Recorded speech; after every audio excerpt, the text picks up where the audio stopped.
In this guide, I'm going to show you how you can find the Kraken and Sea Serpent here in Sailor Piece in Roblox. Before we do get into this guide, make sure to like the video and subscribe to the channel with all notifications on. It really does help the channel and lets us know that you want more content like this. We'd greatly appreciate it. And if at any point throughout this guide you had any questions, just ask them down in the comment section below and we can help you out further. I'm going to be doing my best to reply to every single comment down there. But first things first, in order to do this, you are going to need to be in C2 because they only spawn in this area.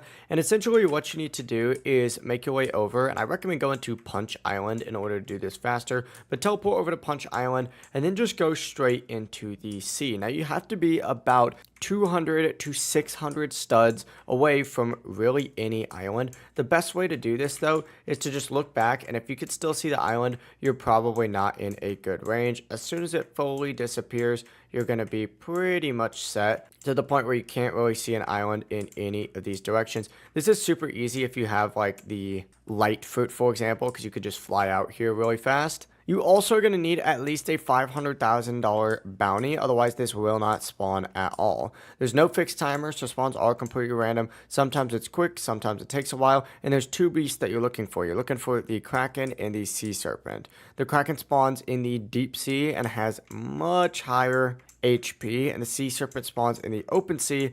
It's strong, but it's not as strong. But that's going to be the entire process. The best strategy is just to stay in the ocean. If you guys had any questions, ask them down in the comment section below and we could help you out further. I'm going to be doing my best to reply to every single comment down there. Before you do leave this guide, make sure to like the video and subscribe to the channel with all notifications on. It really does help us out and lets us know that you want more content like this. We'd greatly appreciate it. Have a great rest of your day though. Peace.